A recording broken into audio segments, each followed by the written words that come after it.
Hello, everyone, and welcome. My name is Crystal Gamage. I am your instructor for the course Teaching Adult Learners. And today we're going to be discussing and learning about the history of distance education.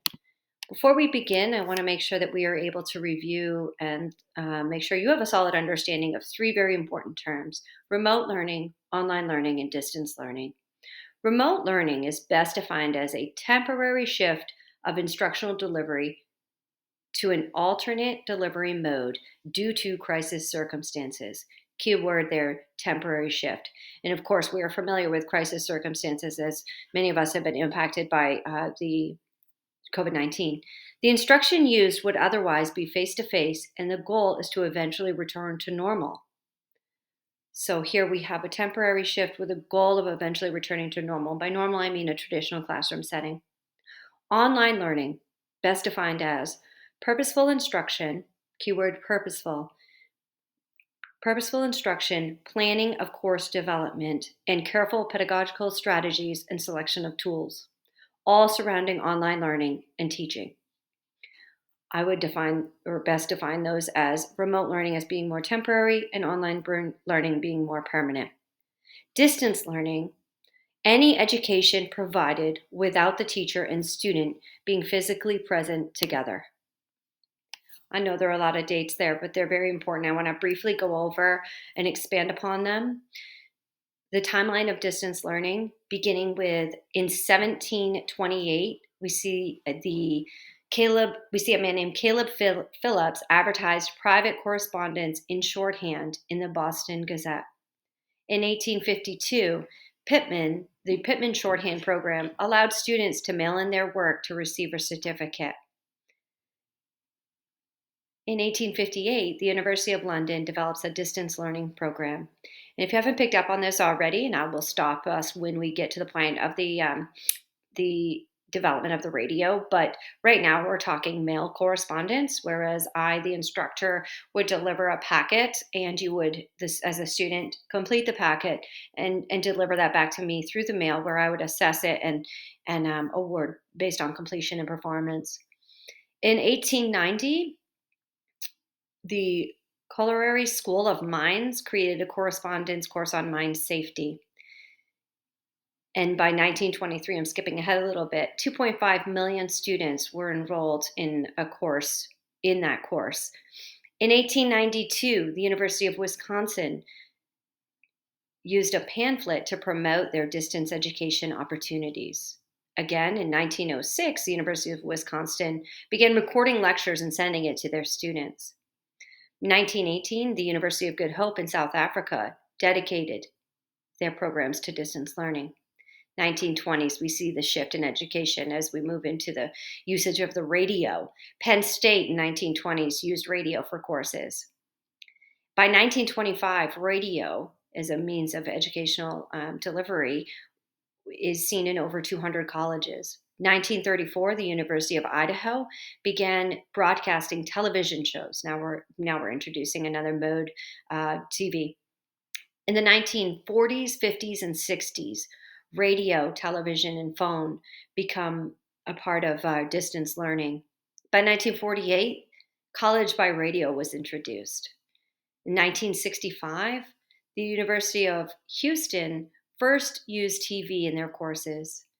In 1965, again, the University of Wisconsin became the first or began using the telephone based education program. In 1969, Open University first to try delivering distance learning through TV and radio. 1976, the University of Phoenix, one of the first to note their dedication to adult flexible learning for higher education, and we see more follow suit years later. 1980s, National Technological University began using satellite television for live and pre-recorded material. This part's very interesting because we're seeing a change in live and pre-recording. So pre-recorded is something obviously that's been recorded and delivered to students, but this is when we start to see live, meaning students could call in and ask questions in real time and get their answers. In 1989, development of the World Wide Web. 1992, Electronic Network University Network used America Online for their PhD program. 1993, Jones International University, first internet-based higher education institution. 1995, Penn State comes back, first one to have a course delivered via the internet. 1997, Western Governors University was created solely based on distance learning. In 1999, we have the introduction and creation of Blackboard. 1999, e-learning is coined. In 2002, Moodle. 2003, 81% of colleges had one online course offering. By 2010, online presence exists for K-12 activities in nearly all 50 states. In 2020, distance education begins to explode. Key points. Anderson and Drun. These are two authors that I want to talk about here today. So I wanted to also be able to explain to you guys the how technology is impacting and changing over generations, changing the shift in how we teach and how we learn.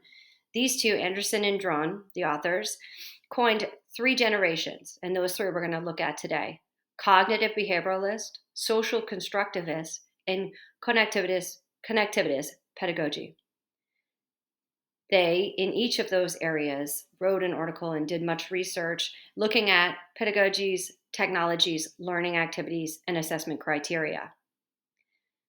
What you'll notice is that as technology changes, teaching and learning changes. One way that I found super interesting in reading the article, and I pulled that from this article, technology and pedagogy are intertwined.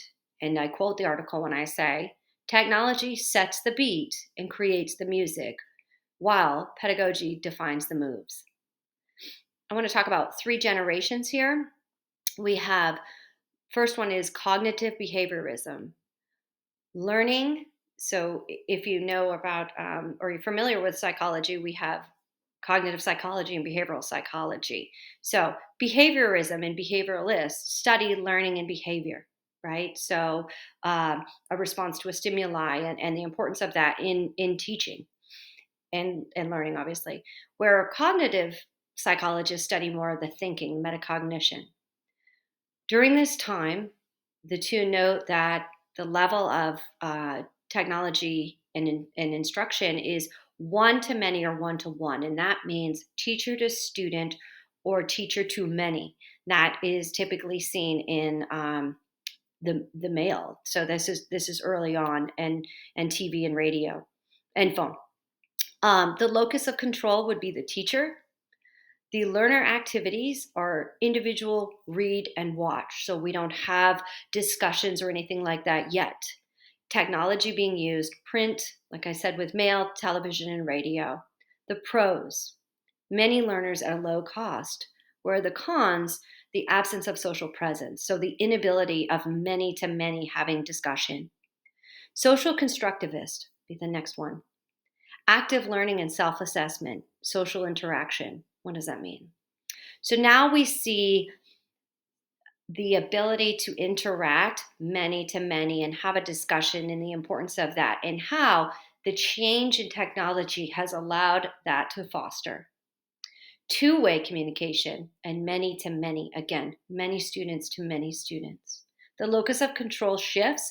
We still have the teacher, but here we see the teacher as the guide and facilitator. Technology, now before we had print and media and we had we had TV and radio, but with this next generation comes the World Wide Web and email. Pros, group learning; cons are cost. I'm going to talk a little bit about cost later on when I get to the next slide. The last generation that these two pointed out are connectivism. This one's a little harder to understand as we're approaching this one now, and we're kind of wrapping our minds around that as educators and learners. And I love this first part. It makes you really think that there's no more a need to memorize, right? So memorizing dates and all of that. And why? Because we can access that so very quickly with our phones, with the internet, whatever device we have. But instead, find and apply that knowledge. Can you find that knowledge? Can you accurately find that knowledge? And can you do something with that knowledge? Are you able to network? Are you participating in a positive manner? Can you contribute? Again, we have networking. And the locus of the control, this time we have the teacher collaborating. And who are they collaborating with? Collaborating with the learner. The technology, this is getting cut off, so my apologies, but the technology, the social networking and web. Shifting back to our timeline, I ended with 2020, and I said the explosion of distance learning, and what I meant is the explosion of the mass need for distance learning. One of the articles I read reviewed the four phases that we saw as a nation in education responding to the pandemic and online learning. And I found this also very interesting and wanted to share it with you too. Phase one, this phase occurred in March of 2020. Phase one was the rapid transition to remote learning. Phase two, we began to see this in the spring of 2020. This phase is the cost phase, in my opinion, and I know many of you are educators, where we see the struggles with cost. Do our students have computers? We had to secure that they had computers. Do they have the internet? Is it good internet? What are their needs, and is it equitable? Phase three, this would have been the 2021 school year, as we prepare for a full school year of hybrid modeling, of returning to traditional, back to online, back to traditional. Are we prepared for that? And phase four is to wrap our mind and make a new normal, a shift in education, and have technology prepared in our schools for e-learning. The main points that I want to make sure that we hit home today is understanding the difference between remote learning and online learning. And hopefully you gained that understanding today. Again, to reiterate, remote learning, more temporary, where online learning, the goal is to be teaching online full time. Distance education dates back all the way to the 1700s. In 2020, the year that distance education exploded, but it was years in the making. And again, by exploded, I mean mass needs in education. Number three, correspondence learning evolves. And what does it evolve with? It evolves with technology. We have mail, phone, and radio, and educational broadcasting. We have the television representing visual technology, the internet, and distance, what it opens up for distance learning. The availability of technology influences our learning, and I discussed that when I went through those three generations. Technology and pedagogy are intertwined. And lastly, responding to the pandemic and online learning, and the response that we saw and that we continue to see today. Hopefully you have gained a better understanding of the timeline and the history of distance learning. If you have any questions, let me know, and I will see you next time. Thank you.